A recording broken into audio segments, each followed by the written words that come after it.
My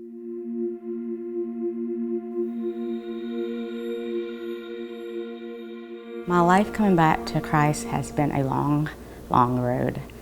It originally started back with me hiding in closets when I was little because I didn't know what my mom would do if I ran into her if she was having a bad day.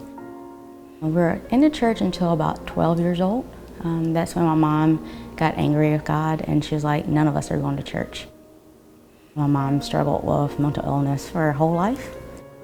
She thought that God had abandoned her, so we stopped going to church, and then everything just went downhill from there. And the whole time God was still talking to me, but I was so mad at him that I didn't want to hear him.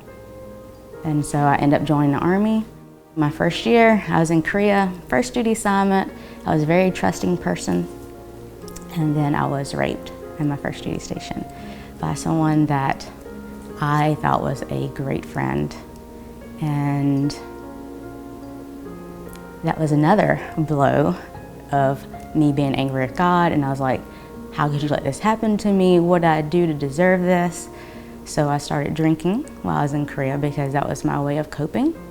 Because I felt like no one loved me, no one cared about me.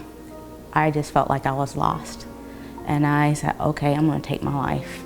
And so I went running down this dark road in Korea, and I started to climb this hill. And my goal was I was gonna climb up this hill and I was gonna jump off.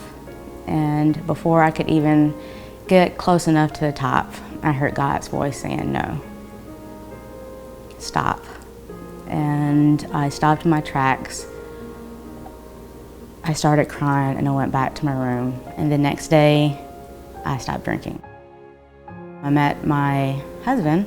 When we started off, everything was great. He started becoming verbally abusive. He started drinking, and come to find out he cheated on me twice. And I was like, God, you obviously do not love me. No one else will love me. And so I decided to kill myself. But before I did that, my nephew just had his daughter, and I wanted to see her before I died.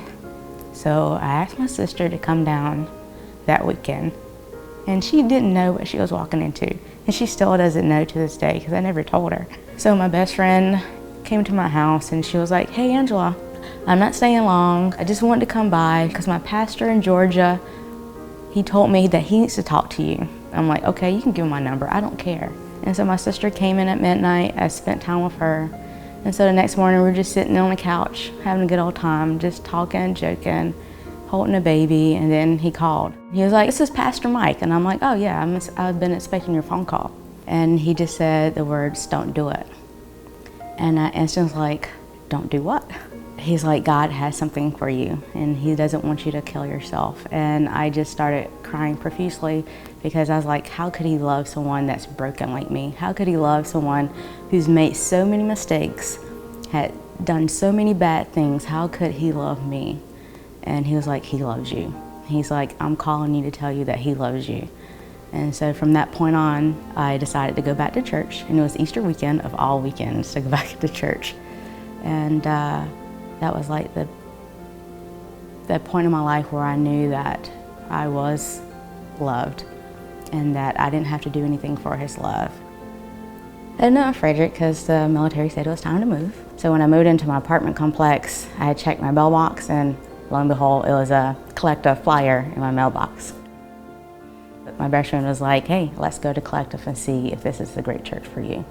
I listened to the worship music and I'm like, I really like this church. And I was just sitting there and I could hear God tell me this is where you're supposed to be. And my friend looked at me, she's like, you coming back, right? I'm like, yes, I'm coming back next Sunday. She has been through with me thick and thin. When I decided I was going to get baptized, I told her my family wasn't going to come up. And she was like, don't worry, my kids, myself, and my mom, we're coming up regardless. And then at the last minute, my sister and my niece and the kids decided to come up to see me also to get baptized that weekend. My favorite part about Collective is that regardless of who you are, where you are, how much money you make, rich, poor, how you dress, how you talk, that you are welcome with open arms. And that regardless of what, if you're a non-believer or you believer, you're loved and that no one looks down upon you. That's the best part of being in Collective.